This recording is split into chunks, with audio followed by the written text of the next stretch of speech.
que tiene un trastorno en el control de impulsos, hablamos de aquel que suele hablar, valga la redundancia, o actuar o proceder sin reflexión, cautela, dejándose llevar por la impresión del momento, sin planificación.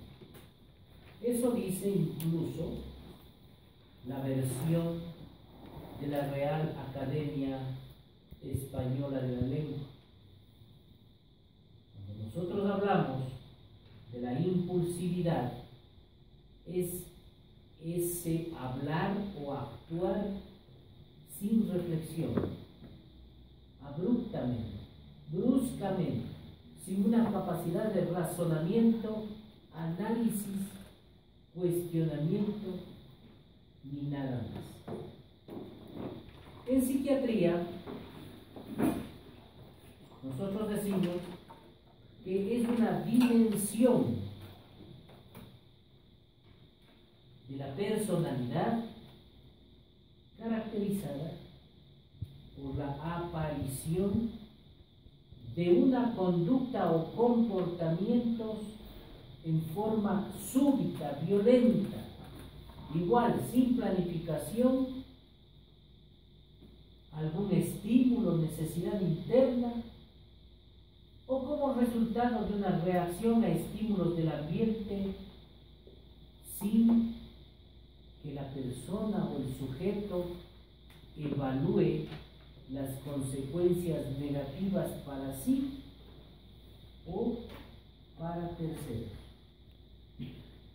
Eso es impulsividad en psiquiatría. Eso lo establece el profesor de Ríos desde el año 1995. Aparte de eso, manifiesta que la psiquiatría clásica considera que la voluntad se podía enfermar dando lugar a lo que nosotros denominamos impulsividad. Ahora, existe una impulsividad patológica, anormal, que es el deseo imperioso e irresistible que surge bruscamente en ciertos sujetos y los impulsa a la realización de actos infundados, muchas veces brutales y peligrosos. La impulsividad patológica, esa impulsividad anormal que viene plagada de ganas, deseos irresistibles que le viene bruscamente a una persona y que le impulsa a realizar ciertos actos que en muchas de las ocasiones son peligrosos y, como dice, brutales. Esta impulsividad puede ser espontánea o reflejo. Espontánea cuando esté fuera de toda causa exterior y que es el resultado de una tensión interna, y refleja respuesta desproporcionada en rapidez e intensidad a una excitación casual. Espontánea es un movimiento brusco, un acto brusco, sin una causa externa. En cambio, la refleja, hay una causa externa.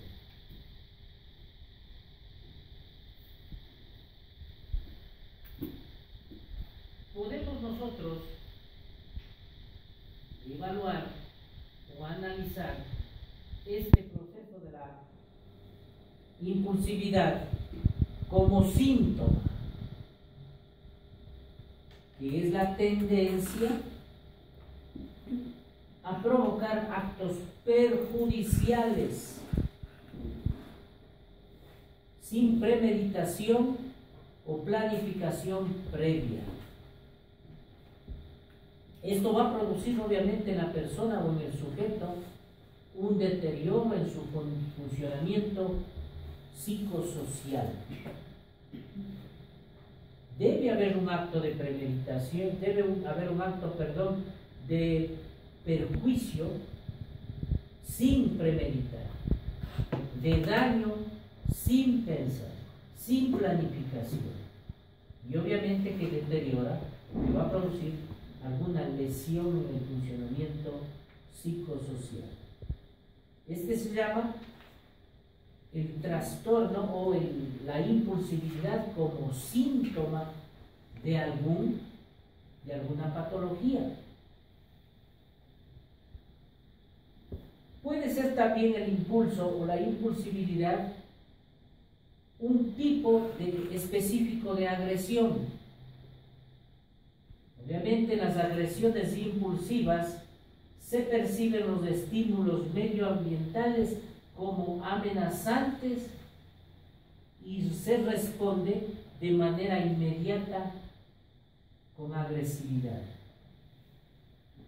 La impulsividad o el impulso o la agresión impulsiva en la cual la persona ve todo como un acto amenazante, pecaminoso.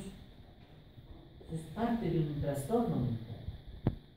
La persona, por ejemplo, ve venir a alguien agarrado un tubo en la mano y sin fórmula de análisis tiende a agredirlo inmediatamente, porque él sintió ese acto como amenazante y reacciona con agresividad. Puede ser también el trastorno del impulso un rasgo de la personalidad que presenta muchas manifestaciones cognitivas y conductuales en la vida cotidiana, denominado a esto carácter impulsivo.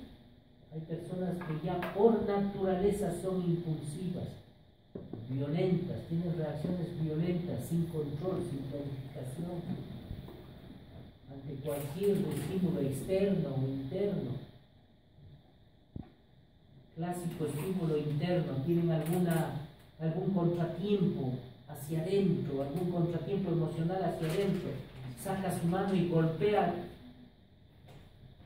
a su mesa, rompe el vidrio y se rompe la mano. Eso es ya un trastorno de la impulsividad. O frente a un evento externo, le están pitando de atrás, se baja del carro y guañuta que venía atrás, un golpe, una agresión. Pues todo eso puede ser parte de un rasgo o un rasgo de la personalidad del individuo, obviamente patológico. ¿Cómo se clasifican o cómo les clasificamos lo que nos interesa a los desórdenes impulsivos? Se llaman trastornos del control de los impulsos, que es el capítulo que corresponde. Tricotilomanía, trastorno explosivo intermitente, juego patológico, cleptomanía, piromanía y un trastorno de control de los impulsos no especificado. También robos, pellizcamiento de la piel o el skin picking, también el self-cutting, que es la autoagresión o hacerse cortes en la piel, self-cutting, y el skin picking, pellizcamiento de la piel, son trastornos de orden impulsivo. La onicofagia, ricas son las uñas, ¿no? Pasa mordiéndose las uñas. La hipersexualidad dedicado exclusivamente al acto sexual, como el león 300 veces en un día. Conducción temeraria también es parte de la conducta o el desorden impulsivo. Cuando cree que está en un Ferrari o que es Ayrton Senna, es un trastorno de la conducta, de la conducción temeraria. Bulimia, atracones, comer desaforadamente, la leona, ¿no? Y luego vomitar, es un trastorno en el control del impulso. Trastorno por atracones. Compras compulsivas, ¿no? Entrar a un supermercado o a un lugar de ropa y comprar todo. Claro está que los compradores, las compradoras compulsivas, son compulsivas con la tarjeta del marido. Porque cuando ganan su primer sueldo no compran ni pasta dental.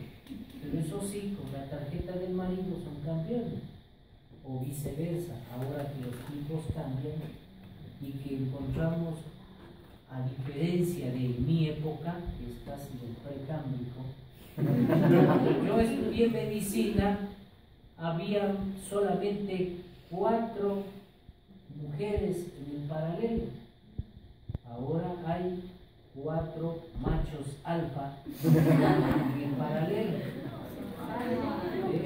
Pues no son alfa. Oh. Bueno, como sea. Ni machos, ni alfa ni machos, dice. Entonces están cambiando los tiempos. Ahora, como están estudiando las mujeres, son las que les va a tocar y les toca mantener el hogar, porque ahora los hombres están olvidando la etapa y se están dedicando al gimnasio, a hacer sentaditas, ¿no? Hacer músculos para desarrollar ciertos músculos e impresionar a sus presas. Entonces la compra compulsiva también ha sido pues un trastorno del impulso, ¿no? También clasificamos en otros trastornos psiquiátricos, o sea, el trastorno del impulso puede estar incluido en todas estas patologías. Trastorno del impulso puede contener el trastorno de personalidad borderline o limítrofe, que estudiarán ustedes el próximo semestre. El trastorno de personalidad antisocial, trastorno de conducta alimentaria, el trastorno dismórfico corporal, el síndrome Gides de la Tourette, trastorno por déficit de atención e hiperactividad, tiene un trastorno de control de impulso. La esquizofrenia también, el trastorno afectivo bipolar también, y el TOC, trastorno obsesivo compulsivo. Todas estas patologías tienen dificultad para controlar los impulsos.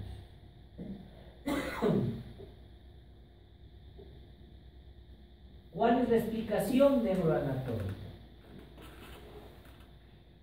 Se cree, o al menos se ha investigado, con resonancia magnética nuclear y tomografía por emisión de positrones, y se ha encontrado alteraciones corticales, subcorticales y mesencefálicas. Suficiente explicación el rato que les evalúe de hoy en 8. Usted simplemente dice el proceso de neuroanatomía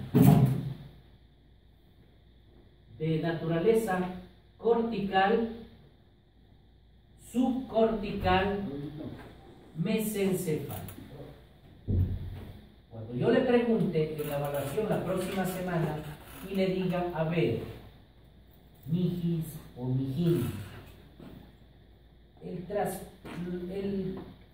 trastorno en el control de impulsos neuroanatómicamente se debe a qué lesiones neuroanatómicas, a qué lesiones en la masa encefálica. Entonces usted simplemente le dirá cortical, subcortical y mesencefálica.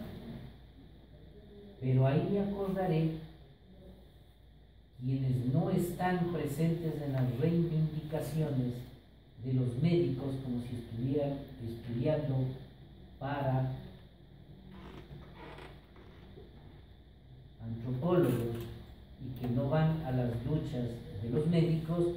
Entonces a ellos sí les preguntaré cuáles. Entonces esos mijines o mijis antipáticos, apatoagúlicos, que les importa un pepino la situación de los médicos en el Ecuador, tendrán que responder corteza prefrontal retromedial, corteza prefrontal orbitofrontal. Dentro de las subcorticales, hipotálamo ventromedial, amígdala basolateral, el núcleo accumbens subcortical.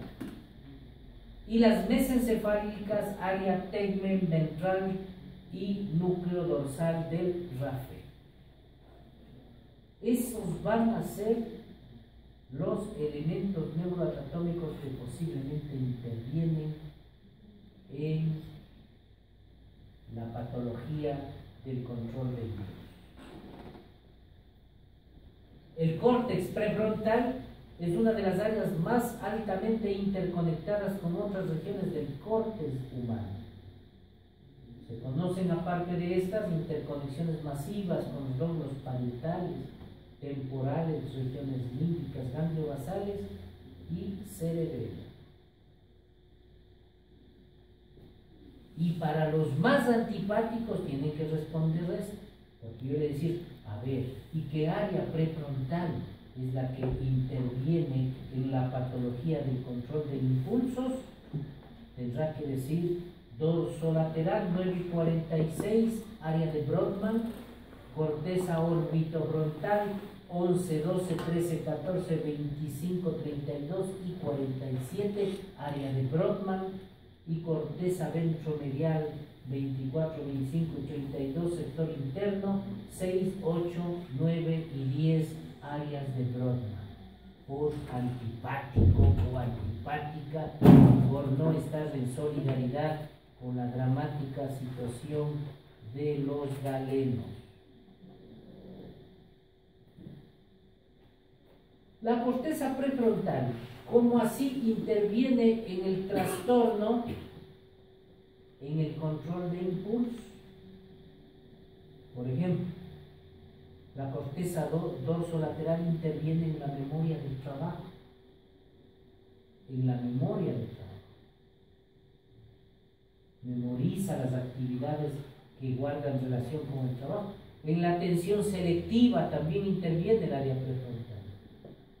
Planificación, seriación y secuenciación, solución de problemas, flexibilidad cognitiva, formación de conceptos, metacognición, conciencia ética y autonoética, es decir, la autonomía. Si está dañado toda esta hora, todo esta área dorsolateral, ¿qué va a pasar? Que la persona en todos los actos que deba realizar ya no utiliza estas etapas, planificación, solución de cosas, sino directamente actúa bruscamente. Por eso es que pierde el control de los impulsos. Y la corteza orbitofrontal, en cambio, el efecto inhibitorio de esta región tiene la posibilidad de suprimir los ingresos internos y externos, inputs que se llaman, es decir, las entradas, que pueden interferir en la conducta, en el habla o en la cognición, es decir, eliminar el efecto de los estímulos irrelevantes, permitiendo dirigir la atención hacia la acción. Si se daña la corteza orbitofrontal, usted se altera también en sus impulsos, porque no analiza, no tiene un análisis de las entradas y de las salidas, no tiene un filtro de información. Entonces todo, al no haber un filtro de información, genera una dificultad en controlar sus impulsos. La ventromedial, en cambio, las regiones medial y singular se asocian con la motivación y la actividad exploratoria, la atención y la acción. Entonces, la corteza ventromedial interviene en todo lo que significa evaluar, analizar, observar, ver las diferentes partes.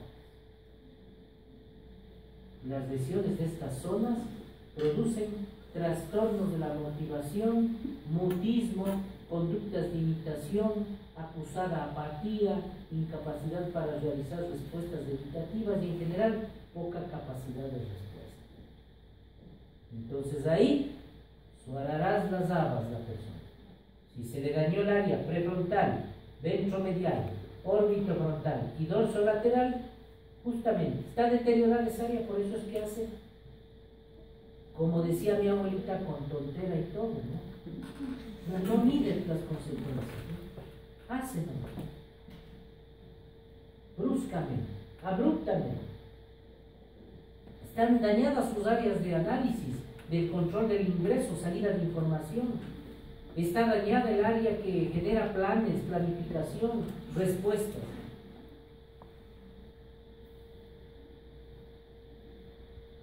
La diferencia entre la corteza frontal izquierda y derecha, la izquierda está encargada de procesos profundos de planificación secuencial. Esto es toda la secuencia. Hay que usar esta área prefrontal izquierda en todos nuestros datos. A ver, si no hago esto, o si hago esto, o dejo de hacer esto, puede haber las siguientes consecuencias. Y no dejarse llevar de los impulsos. Rico está. No, primero piense, rico está, ¿qué le puede costar? ¿No es cierto? Entonces, si usted evalúa y mete el área prefrontal izquierda en el análisis, usted va a tener una planificación secuencial, una flexibilidad mental, fluidez verbal, memoria de trabajo, estrategias de memoria, codificación de memoria semántica, establecimiento de rutinas o esquemas, acción utilizada con frecuencia, todas estas. Esto, entonces, el lóbulo prefrontal izquierdo está relacionado con decisiones tipo lógicas. Todo lo lógico se organiza en el área prefrontal izquierda. Si está desconectada esa área por alguna enfermedad, ahí viene el trastorno en el control de impulsos. En cambio, el área prefrontal derecha, relacionada con la construcción y diseño de objetos, figuras, memoria de trabajo para el material visual, apreciación del humor, memoria episódica, conducta de cognición social, procesamiento de información,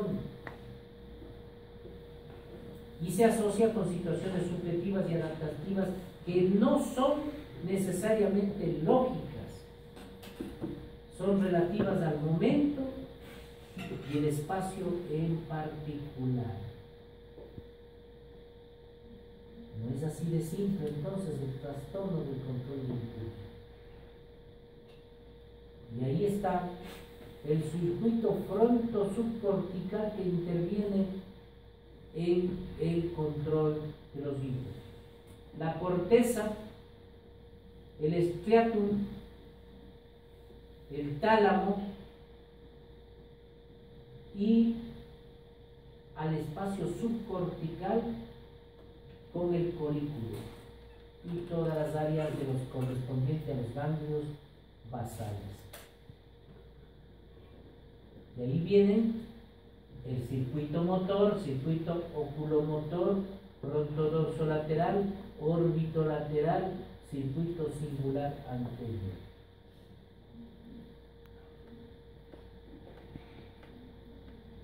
Estos circuitos fronto subcorticales se originan en el córtex orbital, que se llaman frontoorbitales, y proyectan hacia el núcleo caudado y pálido dorso medial, y ahí a los núcleos ventral anterior, medial dorsal del tálamo, para volver a la corteza frontal orbital.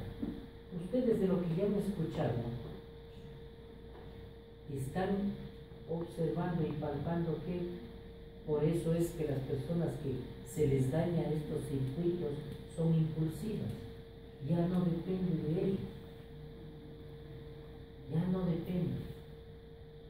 No controlan sus circuitos. Actúan abruptamente. Por lo tanto, los dos científicos, Fritz y Hagen-Sashi, plantean tres cuestiones estratégicas para explicar el funcionamiento del córtex prefrontal en el desarrollo de las acciones voluntarias. Esto es lo que se pregunta el área prefrontal, que no se les olvide entonces. El resumen en general para ustedes como médicos generales es que el control de impulsos viene dado por el área prefrontal. A los antipáticos, todas las 4 o 6 diapositivas que presentaron, para que se vayan despechando de una vez. ¿Qué hacer? Es la primera pregunta. Es lo que plantea el área prefrontal. ¿Qué hacer? Eso le dice el córtex orbitofrontal. Actúa eliminando o inhibiendo lo que no se debe hacer. Taitico, eso no se hace. Le dice a usted el córtex orbitofrontal. Eso es resumen, esto sí tiene que saber un médico general. El córtex orbitofrontal dice: taitico, esto no hay que hacer, no harás. No harás, ya le conoces al pana como es. Irás nomás a lo que convocó. De ganas de quedar hasta diciembre. Eso le dice el córtex orbitofrontal. Pero como tienen volado el córtex orbitofrontal la mayoría, entonces no hace y marcó calavera. Lo otro que le dice el córtex, ese es el córtex orbitofrontal, ¿no es cierto? ¿Qué hacer? Le dice. ¿Qué hacer? Inhibiendo o eliminando lo que no debe hacer. No debes hacer esto. Cuidado. Estás en ovulación. Taitico. Aguanta. Si tiene bien formado el córtex orbitofrontal, pues al entender que no es el momento oportuno para desarrollar ciertas funciones específicas, y dice: así esté alhaja, pero párele. Pero si tiene dañado el córtex orbitofrontal, justo ha de hacer aquello. Y se mete en serios conflictos. Así que aquí no es cuestión de culpabilizarle al mijín o a la mijis de irresponsabilidad, ni a la otra persona del por qué me va mal. Usted no está funcionando bien con su córtex orbitofrontal y usted se empieza a meter en problemas porque quiere, porque le gusta, le encanta, o porque tiene anulado el córtex orbitofrontal. Cuando se le daña el córtex dorsolateral, el córtex dorsolateral en cambio le dice cómo hacerlo. El orbitofrontal, qué hacer o qué no hacer. El dorsolateral, cómo hacerlo, cómo ejecutar. Junto con este se conecta con el área motora porque es el que le va a indicar cómo hacerlo. Y este está mediando las metas a alcanzar y planifica la acción de acuerdo con la información sensorial procedente de otras áreas posteriores. ¿Qué, cómo y cuándo? Las tres cosas, ¿no? o al no hacerlo, este aspecto estaría mediado por el córtex singular anterior que aporta los aspectos motivacionales. Se dan cuenta el qué, cómo y cuándo está localizado en el córtex prefrontal. Harán funcionar o pondrán entrenar o a remojo.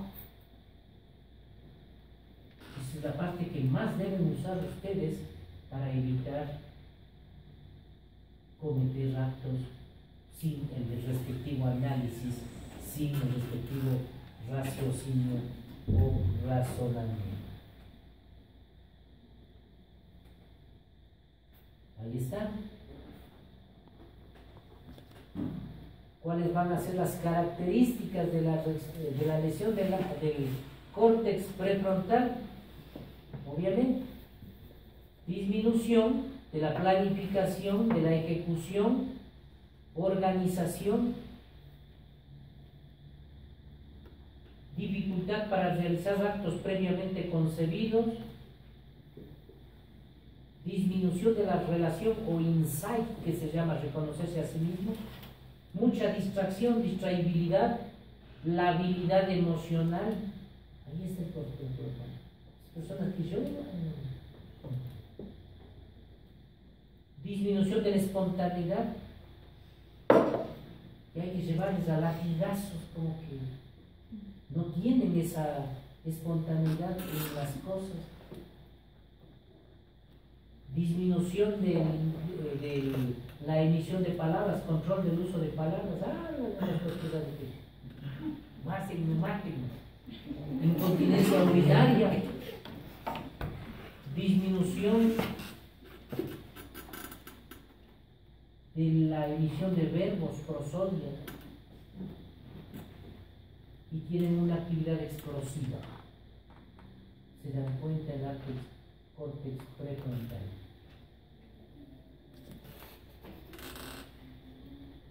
Entonces ahí aparecen, con todas esas lesiones, los trastornos de los hábitos y del control de impulsos, que incluyen ciertos trastornos del comportamiento y la conducta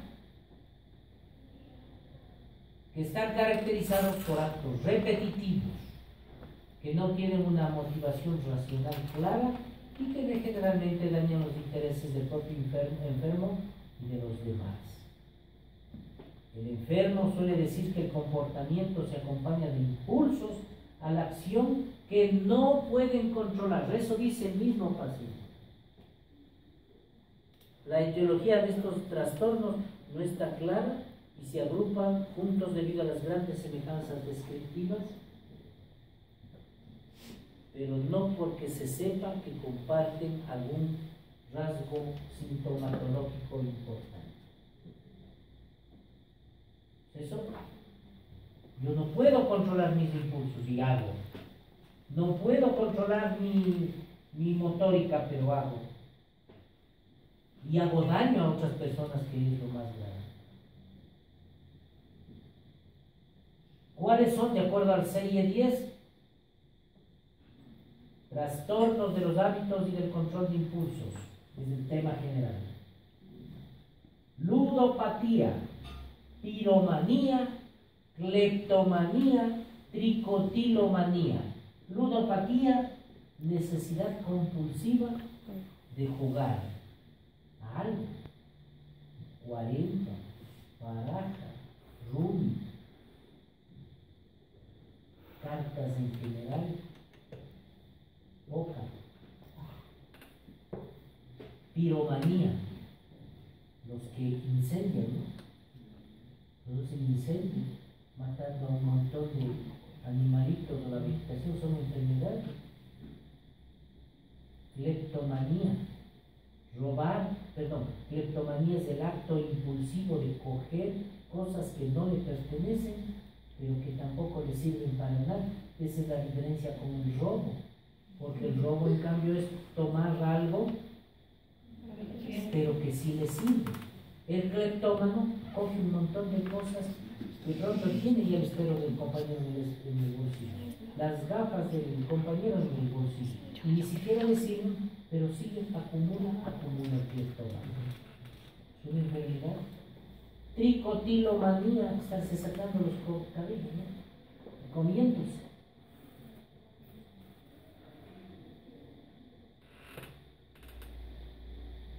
Una de las patologías que ustedes revisarán y que deben haber revisado o visto en los medios de comunicación últimamente son el llamado trastorno explosivo intermitente, y a veces tienen parejas incluso con ese trastorno.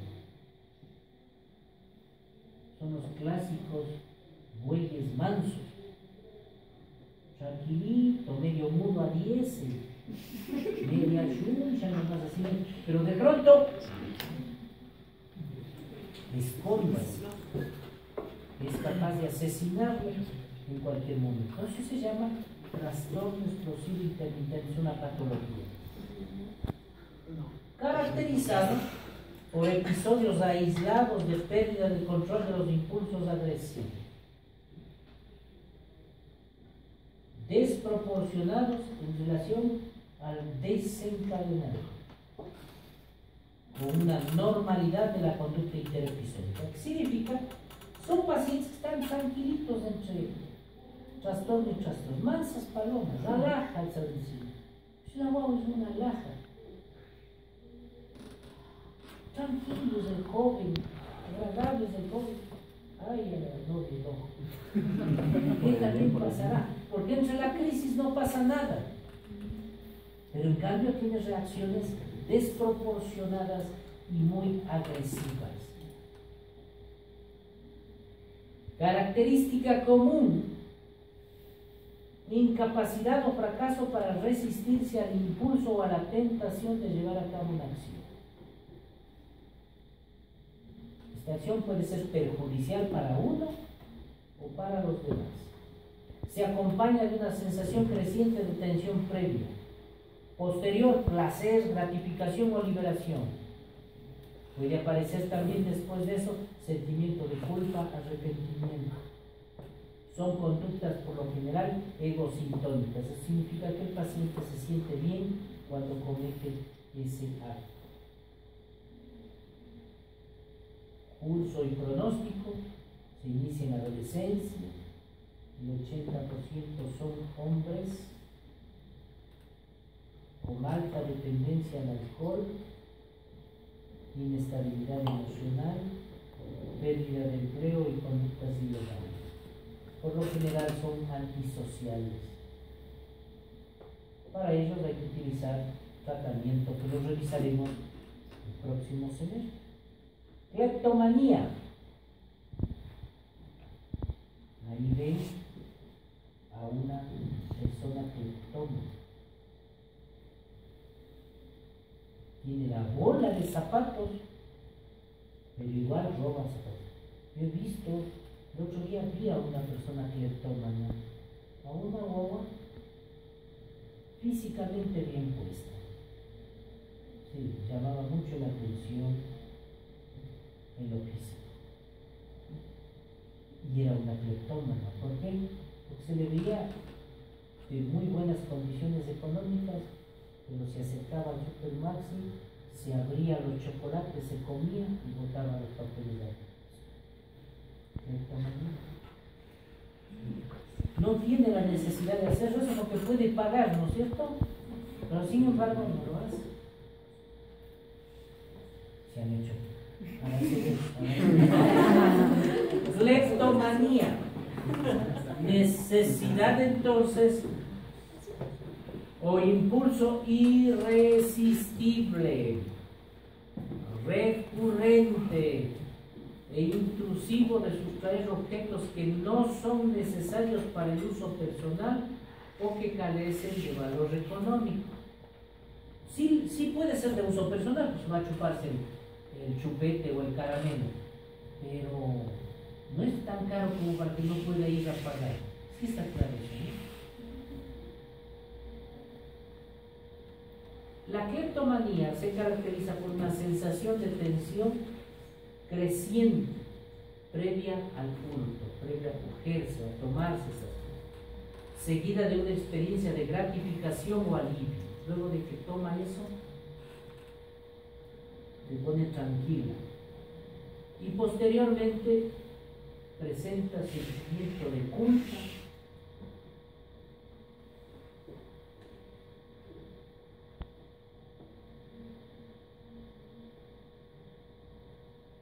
piromanía,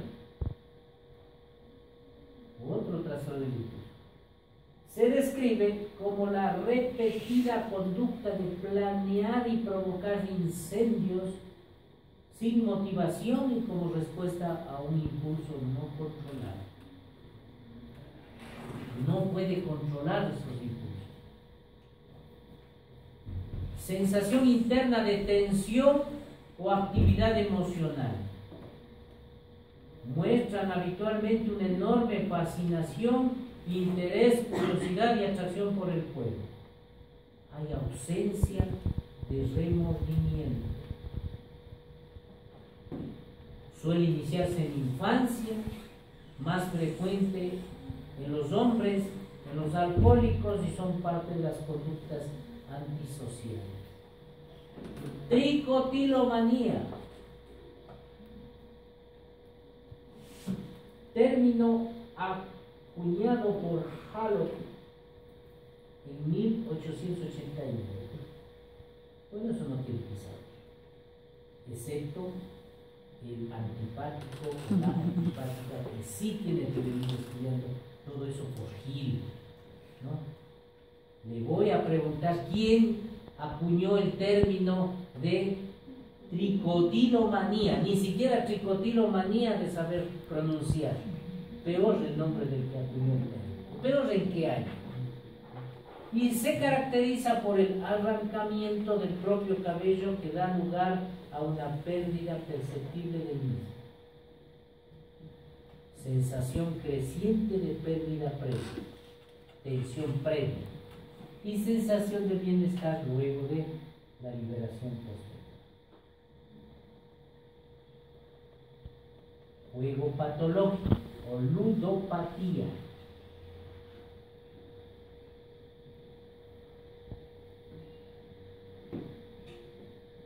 Cinco minutos de receso. La ludopatía es frecuentes episodios de juego, apuestas, los cuales dominan la vida del enfermo en perjuicio de los valores y obligaciones sociales, laborales, materiales y familiares del mismo.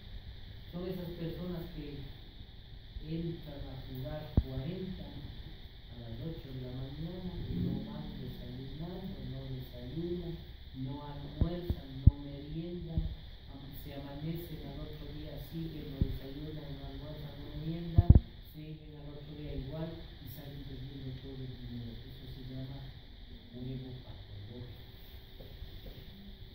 Quienes se afectan de este trastorno pueden arriesgar sus empleos, acumular grandes deudas, mentir o violar la ley para obtener dinero o evadir el pago de sus deudas.